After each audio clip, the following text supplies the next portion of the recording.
आधी रात थी। नदी का किनारा था। आकाश के तारे स्थिर थे और नदी में उनका प्रतिबिंब लहरों के साथ चंचल। एक स्वर्गीय संगीत की मनोहर और जीवनदायिनी प्राणपोषणी ध्वनियों इस निस्तब्ध और तमोमय दृश्य पर इस प्रकाश छा रही थी, जैसे हृदय पर आशाएं छाई रहती हैं या मुखमंडल पर शोक। रानी मनोरमा ने आज गुरु दीक्षा ली थी। दिन भर दान और व्रत में व्यस्त रहने के बाद मीठी नींद की गोद में सो रही थी। अकस्मात उसकी ओनंखें खुलीं और ये मनोहर ध्वनियों कानों में पहुंची। वह व्याकुल हो गई, जैसे दीपक को देखकर पतंग। वह अधीर हो उठी, जैसे खौंड की गंध पाकर चींटी। वह उठी और द्वारपालों एवं चौकीदारों की दृष्टियों बचाती हुई राजमहल से बाहर निकल आई। जैसे वेदनापूर्ण क्रंदन सुनकर ओनंखों से ओनंसू निकल जाते हैं। सरिता तट पर कंटीली झाड़ियां थीं, ऊंचे कगारे थे, भयानक जंतु थे, और उनकी डरावनी आवाजें। शव थे और उनसे भी अधिक भयंकर उनकी कल्पना। मनोरमा कोमलता और सुकुमारता की मूर्ति थी, परंतु उस मधुर संगीत का आकर्षण उसे तन्मयता की अवस्था में खींचे लिया जाता था। उसे आपदाओं का ध्यान न था। वह घंटों चलती रही, यहाँ तक कि मार्ग में नदी ने उसका गतिरोध किया। मनोरमा ने विवश होकर इधर उधर दृष्टि दौड़ाई। किनारे पर एक नौका दिखाई दी। निकट जाकर बोली, मौजी, मैं उस पार जाऊंगी। इस मनोहर राग ने मुझे व्याकुल कर दिया है। मौजी, रात को नाव नहीं खोल सकता। हवा तेज है और लहरें डरावनी। जान जोखिम है मनोरमा। मैं रानी मनोरमा हूं। नाव खोल दे, मुंहमौंगी मजदूरी दूंगी। मौजी, तब तो नाव किसी तरह नहीं खोल सकता। रानियों का इसमें निबाह नहीं। मनोरमा, चौधरी, तेरे पांव पड़ती हूं, शीघ्र नाव खोल दे। मेरे प्राण खींचे चले जाते हैं। मौजी, क्या इनाम मिलेगा? मनोरमा, जो तू मांगे। मौजी, आप ही कह दें। गंवार क्या जानूं कि रानियों से क्या चीज मांगनी चाहिए। कहीं कोई ऐसी चीज न मांग बैठूं जो आपकी प्रतिष्ठा के विरुद्ध हो। मनोरमा, मेरा यह हार अत्यंत मूल्यवान है। मैं इसे खेवे में देती हूं। मनोरमा ने गले से हार निकाला। उसकी चमक से मौजी का मुखमंडल प्रकाशित हो गया।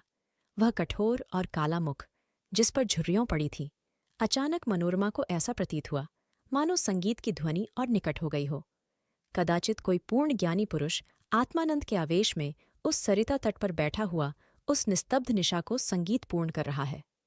रानी का हृदय उछलने लगा। आह, कितना मनोमुग्धकर राग था। उसने अधीर होकर कहा, मौजी, अब देर न कर, नाव खोल। मैं एक क्षण भी धीरज नहीं रख सकती। मौजी, इस हार हो लेकर मैं क्या करूंगा? मनोरमा, सच्चे मोती हैं। मौजी, यह और भी विपत्ति हैं। मौजिन गले में पहनकर पड़ोसियों को दिखाएगी। वह सब डाह से जलेंगी, उसे गालियां देंगी। कोई चोर देखेगा तो उसकी छाती पर सौंप लौटने लगेगा।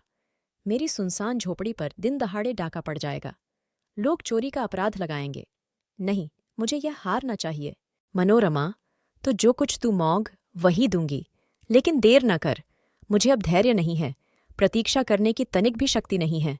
इन राग की एक एक तान मेरी आत्मा को तड़पा देती है। मौजी, इससे भी अचती कोई चीज दीजिए। मनोरमा, अरे निर्दयी, तू मुझे बातों में लगाए रखना चाहता है। मैं जो देती है वह लेता नहीं, स्वयं कुछ मौंकता नहीं।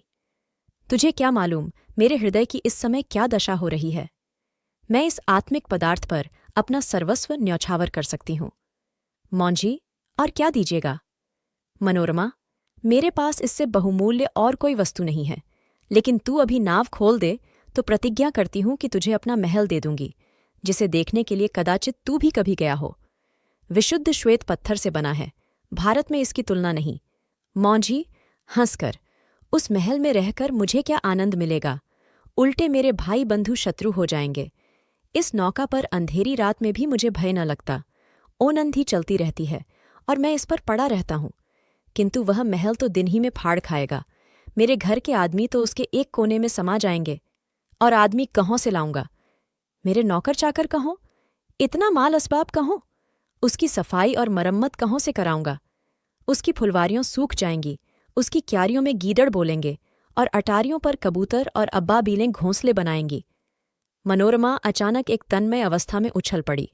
उसे प्रतीत हुआ कि संगीत निकटतर आ गया है। उसकी सुंदरता और आनंद अधिक प्रखर हो गया था, जैसे बत्ती उकसा देने से दीपक अधिक प्रकाशवान हो जाता है। पहले चित्ताकर्षक था तो अब आवेशजनक हो गया था। मनोरमा ने व्याकुल होकर कहा, आह, तू फिर अपने मुंह से क्यों कुछ नहीं मौकता? आह, कितना विरागजनक राग है, कितना विह्वल करने वाला। मैं अब तनिक धीरज नहीं धर सकती। पानी उतार में जाने के लिए जितना व्याकुल होता है, श्वास हवा के लिए जितनी विकल होती है, गंध उड़ जाने के लिए जितनी व्याकुल होती है, मैं उस स्वर्गीय संगीत के लिए उतनी व्याकुल हूँ। उस संगीत में कोयल किसी मस्ती है, पपीहे किसी वेदना है, श्यामा किसी विह्वलता है, इससे झरनों का सा जोर है, ओनंधी का सा बल। इसमें वह सब कुछ है। इससे विवेकाग्नि प्रज्वलित होती, जिससे आत्मा समाहित होती है और अंतकरण पवित्र होता है। मौजी, अब एक क्षण का भी विलंब मेरे लिए मृत्यु की यंत्रणा है। शीघ्र नौका खोल। जिस सुमन की यह सुगंध है, जिस दीपक की यह दीप्ति है, उस तक मुझे पहुंचा दे। मैं देख नहीं सकती, इस संगीत का रचयिता कहीं निकट ही बैठा हुआ है, बहुत निकट। मौजी, आपका महल मेरे काम का नहीं है, मेरी झोपड़ी उससे कहीं सुहावनी है। मनोरमा, हाय, तो अब तुझे क्या दूं? यह संगीत नहीं है, यह इस सुविशाल क्षेत्र की पवित्रता है, यह समस्त सुमन समूह का सौरभ है, समस्त मधुरताओं की माधुरी है, समस्त अवस्थाओं का सार है। नौका खोल। मैं जब तक जीऊंगी तेरी सेवा करूंगी, तेरे लिए पानी भरूंगी, तेरी झोपड़ी बहारूंगी। हाँ, मैं तेरे मार्ग के कंकड़ चुनूंगी, तेरे झोंपड़े को फूलों से सजाऊंगी, तेरी मौजन के पैर मलूंगी। प्यारे मौंजी, यदि मेरे पास 100 जाने होती तो मैं इस संगीत के लिए अर्पण करती। ईश्वर के लिए मुझे निराश न कर। मेरे धैर्य का अंतिम बिंदु शुष्क हो गया। अब इस चाह में दाह है, अब यह सिर तेरे चरणों में है। यह कहते कहते मनोरमा एक विक्षिप्त की अवस्था में मौजी के निकट जाकर उसके पैरों पर गिर पड़ी। उसे ऐसा प्रतीत हुआ मानो वह संगीत आत्मा पर किसी प्रज्वलित प्रदीप की तरह ज्योति बरसाता हुआ मेरी ओर आ रहा है। उसे रोमांच हो आया। वह मस्त होकर झूमने लगी। ऐसा झांत हुआ कि मैं हवा में उड़ी जाती हूँ। उसे अपने पार्श्वदेश में तारे झिलमिलाते हुए दिखाई देते थे। उस पर एक आम विस्मृत का भावावेश छा गया, और अब वही मस्ताना संगीत, वही मनोहर राग उसके मुंह से निकलने लगा, वही अमृत की बूंदें उसके अधरों से टपकने लगीं। वह स्वयं इस संगीत की स्रोत थी। नदी के पास से आने वाली ध्वनियों, प्राणपोषणी ध्वनियों उसी के मुंह से निकल रही थीं। मनोरमा का मुखमंडल चंद्रमा की तरह प्रकाशमान हो गया था, और ओनखों से प्रेम की किरणें निकल रही थीं। दोस्तों, वीडियो अच्छा लगा हो तो वीडियो को लाइक करें और चैनल को सब्सक्राइब जरूर कर लें। धन्यवाद।